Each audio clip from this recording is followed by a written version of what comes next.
Oke, salam jumpa pada pembahasan materi SQL ya.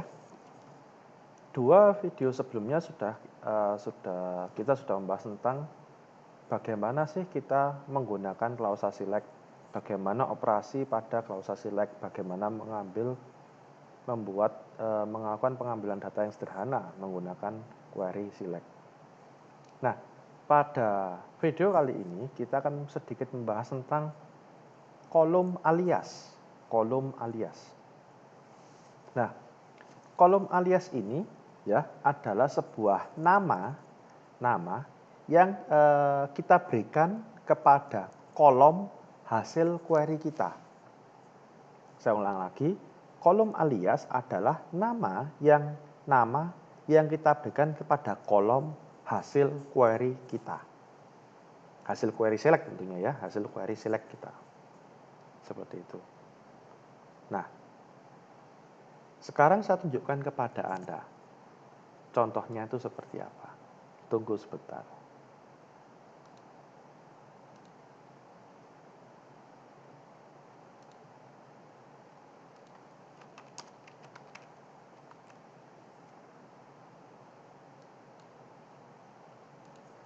Oke, masih sama ya seperti sebelum-sebelumnya. Saya masih menggunakan Oracle 11G Express ya.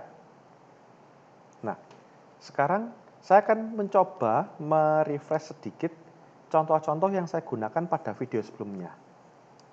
Nih, pertama-tama saya akan mencoba menggunakan ini, menghitung luas lingkaran. Menghitung luas lingkaran dengan jari-jari 12. Misal seperti ini. Nah, bentuk query-nya seperti apa? Bentuk query-nya adalah select seperti biasa ya. Select 3,14 kali 12 kali 12 from dual. Nah, itu adalah hasilnya 452,16. Nah, di sini ada satu poin yang perlu Anda perhatikan, yaitu perhatikan kolomnya ini. Nama kolomnya adalah operasi yang Anda lakukan pada select-nya. Dan operasi nama kolom seperti ini itu tidak memberikan informasi apa-apa. Gitu. Nah, bagaimana kita merubah agar kolomnya menjadi lebih informatif, lebih jelas maksudnya ini apa 452 ini. Nah, pada saat seperti inilah kita menggunakan yang namanya alias. Menggunakan yang namanya kolom alias. Nah, bagaimana sekarang memberikan aliasnya? Saya perbaiki query-nya. Select 3,14 kali 12 kali 12. Sampai sini masih sama. Perubahannya saya tambahkan seperti ini. S luas lingkaran. S luas lingkaran. From dual. Nah, ada S, kata kunci keyword S ya, dan saya masukkan nama kolomnya apa? Luas lingkaran. Enter. Nah, seperti yang Anda perhatikan, keluar tulisan luas lingkarannya. Keluar tulisan luas lingkarannya. Nah,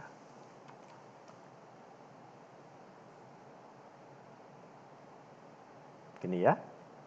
Nah, sekarang saya tunjukkan contoh lain lagi. Saya buat sedikit lebih kompleks. Mengambil nama lengkap karyawan dan gajinya dan gaji karyawan selama 6 bulan. Jadi, karyawan ini gajinya setelah 6 bulan itu berapa? Maksudnya itu seperti itu. Tentu saja lengkap dengan nama lengkapnya juga. Nah, saya buat query-nya. Select dulu. Lalu kita buat nama lengkapnya. Nama lengkapnya adalah first name. Kita kasih spasi ya, jangan lupa kita kasih spasi. Kenapa? Karena nama orang itu dipisah spasi antara depan dan belakangnya. Last name. Koma, gajinya dikali 6. Salary kali 6. Loh, kenapa dikali 6? Saya menanyakan 6 bulan. Asumsinya gaji karyawan ini adalah per bulan. Nominal yang ada di dalam tabel employees ini adalah nominal per bulannya. Jadi kalau saya perlu 6 bulan, ya saya kalikan 6. Seperti itu. From, nah tabel karyawannya adalah tabel employees. Nah, ini adalah hasilnya. Saya scroll ke atas, saya kembalikan ke query-nya. Nah, ini adalah hasilnya. Kembali lagi perhatikan, nama kolomnya ini loh. Kok tidak manusiawi ya? Tidak informatif gitu loh maksudnya itu. Nah, bagaimana kita menggantinya? Nah, kita gunakan lagi kolom alias. Nah, sebelum masuk ke kolom aliasnya, coba Anda perhatikan cara penulisan yang pertama. Ini, S luas lingkaran. S luas lingkaran. Di sini saya akan tunjukkan kepada Anda, dua cara yang berbeda. Dari contoh pertama ini. Oke. Ya, saya akan menunjukkan dua cara yang berbeda dari contoh yang pertama ini. Jadi, totalnya berapa? Ada 3 contoh caranya. Ada 3 macam cara untuk menuliskan alias dari sebuah kolom. Pertama sudah saya tunjukkan. Nah, mumpung di sini saya punya 2 kolom, kolom pertama dan kolom kedua. Ini ya, kolom pertama dan kolom kedua. Nah, saya akan tunjukkan 2 lagi yang berbeda. Query-nya tetap sama. First name dan last name. Nah, full name. Ya. Lalu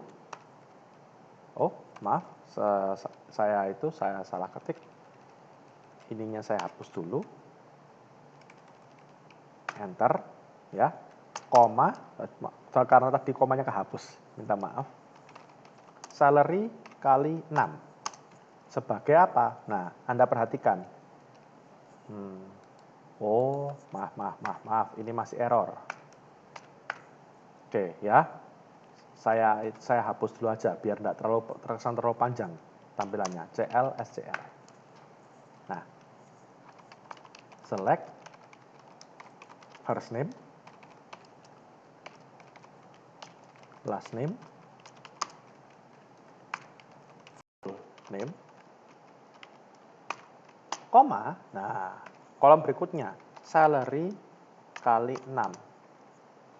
Saya kasih alias sal 6 seperti ini. From employees. Nah, Anda perhatikan sekarang. Tadi di contoh yang pertama untuk menuliskan kolom alias, saya menggunakan S lalu namanya apa? Nama kolomnya yang saya mau apa? S luas lingkaran. Di sini Anda perhatikan, setelah saya menggabungkan first name dan last name-nya, ini kan jadi satu kolom. Ya, jadi satu kolom. Nah, full name-nya saya berikan sebagai aliasnya ini, first name dan last name ini. Hasil gabungannya first name last name ini. Saya kasih alias full name. Nah, full name-nya saya tuliskan dengan petik 2 saja, cukup. Seperti ini. Berbeda dengan salary 6 bulannya ini, salary kali 6. Di sini saya tidak menuliskan apa-apa, tidak menggunakan S, tidak menggunakan simbol petik. Saya langsung menuliskan seperti ini, sal 6. Seperti itu. Oke. Di sini sudah ada 3 contoh yang saya tunjukkan. Menggunakan S, menggunakan petik, dan tidak menggunakan dua-duanya. Nah, saya tunjukkan kepada Anda satu hal lagi.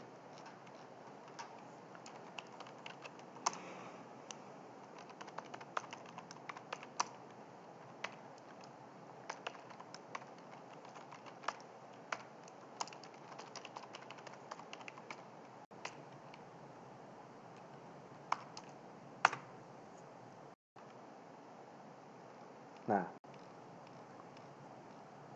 Anda lihat ini. Saya mengganti nama employee ID, mengganti nama kolom employee ID dengan nama apa? Kode pegawai. Kode pegawai. Nah, Anda bisa lihat hasilnya keluar juga kode spasi pegawai. Nah, padahal kan harusnya spasinya tidak boleh. Ya, kalau menggunakan alias, kita bisa menghilangkan spasinya. Kita boleh menggunakan spasi. Jadi kalau kita menggunakan kolom alias, terutama dengan cara ini, petik 2 seperti ini, kita bisa menghilangkan kita bisa menggunakan spasi. Kita bisa menggunakan spasi. Kalau kode pegawainya, kalau kita menggunakan cara alias petik ini, kita bisa menggunakan spasi. Nah, tapi ya, saya sangat tidak menyarankan hal ini. Karena kenapa? Kolom alias itu tidak berhenti di sini kegunaannya. Pada video-video berikutnya nanti, ya, pada video-video ke depan nanti, saya akan tunjukkan kepada Anda bahwa kolom alias itu pun bisa kita gunakan, gitu loh. Tidak hanya untuk menggantikan nama kolom seperti ini, bukan. Nah, ketika kolom alias ini akan digunakan, maka sangat penting untuk tidak memberikan spasi. Sangat disarankan untuk tidak memberikan spasi. Seperti itu. Jadi, meskipun cara ini bisa, saya sangat tidak menyarankan. Memberi nama kolom, gunakanlah underscore jika ingin memberikan spasi. Seperti ini, full name. Nah, ini ada full underscore name. Nah, seperti ini. Underscore kita gunakan untuk menggantikan spasi. Oke.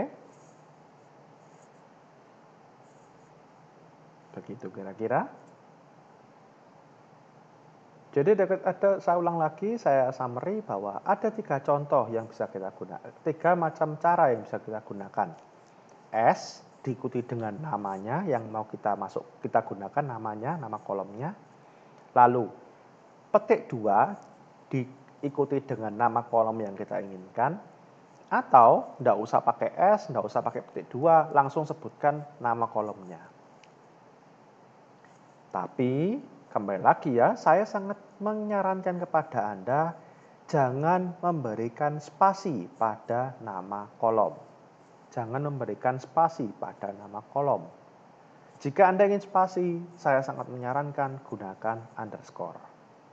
Karena kenapa? Meskipun bisa, terutama dengan cara yang saya tunjuk masih di depan Anda ini, kode pegawai, meskipun bisa, tapi tidak disarankan. Karena nantinya kolom alias bisa digunakan lagi untuk pemrosesan yang lain.